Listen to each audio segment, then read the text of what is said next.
শীত অনেক এলাকাতে বেশ জোরে সোরে শুরু হয়েছে, অনেক এলাকায় মাত্র শুরু হলো, খুব জোরে সোরে এখনো শুরু হয় নাই।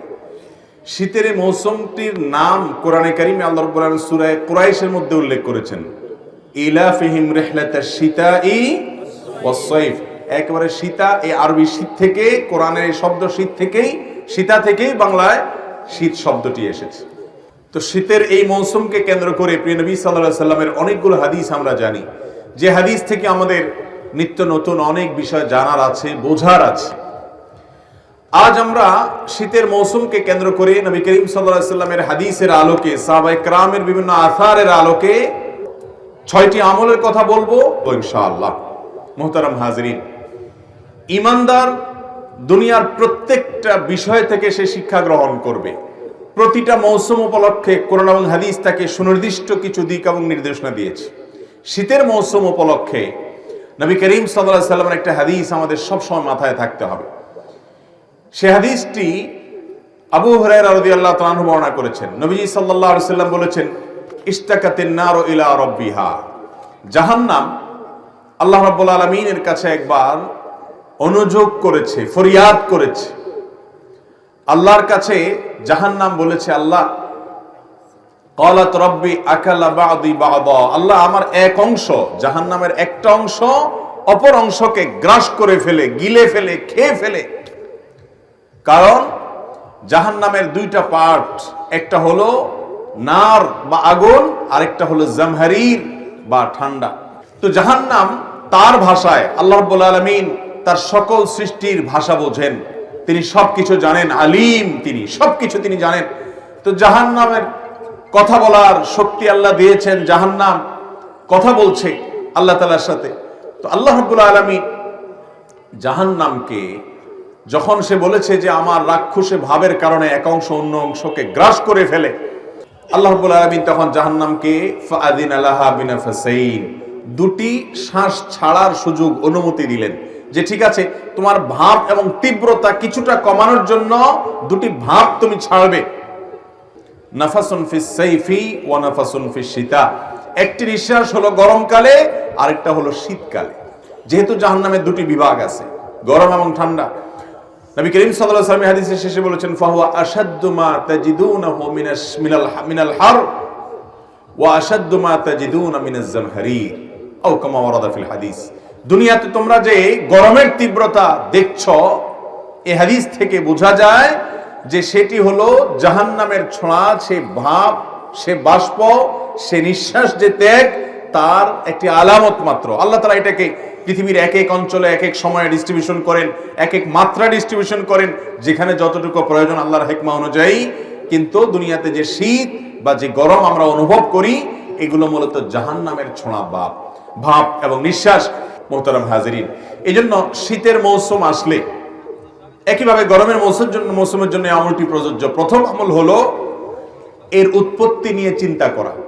আমরা এই মজলিসে শত শত হাজারো মানুষ আছি যাদের বয়স 40, 50, 60 বছর পার হয়ে গেছে। আমাদের জীবনে প্রত্যেক বছর একবার করে শীত এসেছে, একবার করে গ্রীষ্ম এসেছে। নবী সাল্লাল্লাহু আলাইহি সাল্লামের এই হাদিসকে শীত এবং গ্রীষ্মের তীব্রতার সময় অনুভব করে, এই হাদিসের আলোকে এর প্রতি ঈমান আনয়ন করা এবং জাহান্নামের তীব্রতা সম্পর্কে অনুভব করা, চিন্তা করা, ভাবা, এই সুযোগটি আমাদের বেশিরভাগ মানুষের জীবনে হয় নাই। মুহতারাম হাজিরিন, হাদিসটি বুখারীতে বর্ণিত, বিশুদ্ধ হাদিস, মুহাদ্দিসিন ইকরামের কোনো দ্বিমত নেই। এরকম একটা হাদিসকে মাথায় রেখে শীতের মৌসুমের প্রথম আমাদের করণীয় হওয়া উচিত যে আমরা চিন্তা ভাবনা করব, গবেষণা করব এবং আল্লাহ রাব্বুল আলামিনের এই মহা সৃষ্টি, এটি কোত্থেকে আসলো, কিভাবে আসলো, হাদিসের এই তথ্য অনুযায়ী সেই জাহান্নামের কথা আমরা স্মরণ করব এবং জাহান্নাম থেকে পানা চাইব। আল্লাহ, দুনিয়ার এই গরমের তীব্রতা, শীতের তীব্রতা যদি এত কষ্টদায়ক হয়, জাহান্নামের আগুন এবং জামহারিরের তীব্রতা কত মারাত্মক হবে, এটা তো বাষ্প বা ভাব, তাহলে মূলটার অবস্থা কি? অতএব আল্লাহুম্মা আজিরনা মিনান নার, আল্লাহ আপনার কাছে আমরা জাহান্নামের আযাব থেকে আশ্রয় চাই, পানাহ চাই। আল্লাহ তাআলা আমাদের সবাইকে জাহান্নামের আযাব থেকে পানাহ লাভ করার তৌফিক দান করুন। নাম্বার 2, শীতের মৌসুমটাকে বিভিন্ন বর্ণনায় রাবিউল মুমিন বলা হয়েছে, অর্থাৎ এটা ইমানদারের জন্য বসন্তকাল। বসন্তকালে যেরকম ফল ফসল ফুটে, শীতের মৌসুমে ইমানদারের আমলের বসন্তের ফুল ফুটে, আমলের ফুল ফুটে। নবী করিম সাল্লাল্লাহু আলাইহি ওয়াসাল্লাম তিরমিজি বর্ণিত হাদিসে বলেছেন যে আশ-শীতা, এটা হলো আল গানিমাতুল বারিদা, আশ-শীতা ফিস সাওম, আস-সাওম ফিস শীতা। গনিমতে বারিদা বা শীতল সুবর্ণ সুযোগ। শীতল সুবর্ণ সুযোগ মানে যে সুযোগটা যে কেউ নিতে পারে। এত সুন্দর এবং এত ভালো একটা সুবর্ণ সুযোগ হলো আপনার আশ-শীতা ও আস-সাওম ফিস শীতা, অর্থাৎ আপনার শীতের মৌসুমে রোজা রাখা। এই শীতের মৌসুমে রোজা রাখা, এটাকে সুবর্ণ সুযোগ বলা হয়েছে। কেন? কারণ এই মৌসুমে দিন থাকে ছোট এবং রাত থাকে বড়। মোহতারাম হাজরিন, এই জন্য শীতের মৌসুম উপলক্ষে অন্যতম একটা আমল হলো দিনের বেলায় নফল রোজা রাখা। শুধু শীতের মৌসুম, এই উপলক্ষে রোজা রাখার কথা হাদিসে বলা হয়েছে, উৎসাহ দেওয়া হয়েছে। সাহাবায়ে কেরাম রাখতেন খুব আগ্রহ সহকারে, এবং নবী করিম সাল্লাল্লাহু আলাইহি ওয়াসাল্লাম এটাকে আল গানিমাতুল বারিদা বলা হয়ে বলেছেন। মোহতারাম হাজরিন, তাহলে শীতের মৌসুম উপলক্ষে অন্তত 1-2টা নফল রোজা হলেও রাখার চেষ্টা করবো তো ইনশাআল্লাহ। আজকে জানলাম এইবারের মৌসুমেই আমি আমল করার চেষ্টা করব, কারণ আগামী মৌসুম পর্যন্ত আমি হায়াত পাবো কিনা, সুযোগ পাবো কিনা সেটা জানি না। অতএব এবার ইনশাআল্লাহ আমল করব তো। আল্লাহ তাআলা আমাদেরকে আমলের তৌফিক দান করুন। 3 নম্বর আমল হলো শীতের মৌসুম উপলক্ষে তাহাজ্জুদের বিশেষ চেষ্টা করা। তাহাজ্জুদ তো পরের কথা, ফজরের নামাজই হারায় গেছে। এখন মুসলমান ফজর নামাজ পড়তেই কষ্ট হয়ে যায়। অনেক দিনদার মানুষ আছে, 4 ওয়াক্ত সালাত পড়ে, কিন্তু ফজরটা পড়তে তার কি হয়? কষ্ট হয়। মুহতারাম হাজরিন, শীতের মৌসুম আসলে একজন ইমানদার শুধুমাত্র তার সামান্য সদিচ্ছা থাকলেই তিনি তাহাজ্জুদ পড়তে পারেন। ফজর তো বটেই, তাহাজ্জুদও পড়তে পারেন। একটি হাদিস মুআজামে তবরানীতে বর্ণিত হয়েছে। নবী করিম সাল্লাল্লাহু আলাইহি ওয়াসাল্লাম বলেছেন, কিছু মানুষের কাজ দেখলে, আমল দেখলে আল্লাহ রাব্বুল আলামিন হেসে দেন। আল্লাহর হাসাটা তার শানের সাথে যেভাবে হবে সেভাবে, আমরা এর কাইফিয়ত জানি না, কিন্তু হাদিসে আসছে যে আল্লাহ রাব্বুল আলামিন হেসে দেন বান্দার কিছু আমল দেখলে। এর ভিতরে এক শ্রেণীর মানুষ আছে যারা বহু কষ্ট উপেক্ষা করে, ধরেন শীতের সময় শীতের তীব্রতা, কনকনে শীত এবং ঠান্ডা, এটা উপেক্ষা করে, এটা সহ্য করে তারা উঠে যান এবং দাঁড়িয়ে সালাত আদায় করেন। তাদের দাঁড়িয়ে এই সালাত আদায় করা, এটা দেখে আল্লাহ রাব্বুল আলামিন হেসে দেন এবং ফেরেশতাদেরকে তিনি জিজ্ঞাসা করেন, মা হামালা আবদি আলা মা সানা, আমার বান্দা যা করলো এটা কেন করলো? এই শীতে, এই কষ্টে সবাই লেপে কম্বলের নিচে শুয়ে আছে, আরে কনকনে শীতের মধ্যে সব ফেলে দিয়ে যুবথুবু হয়ে সে কেন দাঁড়িয়ে সালাত আদায় করছে? তখন ফেরেশতারা আল্লাহ রাব্বুল আলামিনকে জবাব দিলেন। আল্লাহ রাব্বুল আলামিন জানেন সবকিছু, শুধু তার থেকে শুনতে চেয়েছে। তারা জবাব দেন যে আল্লাহ, রাজা মা ইনদাক ওয়া শাফাকাতা মা ইনদাক মিম্মা ইনদাক, আল্লাহ আপনার কাছে যে নেয়ামত আছে, পুরস্কার আছে, এটা প্রত্যাশায় তারা দাঁড়িয়ে সালাত আদায় করছে। আর আপনার কাছে যে আযাব আছে, সে আযাব থেকে পানা আছে, তারা এই কাজটি করছে।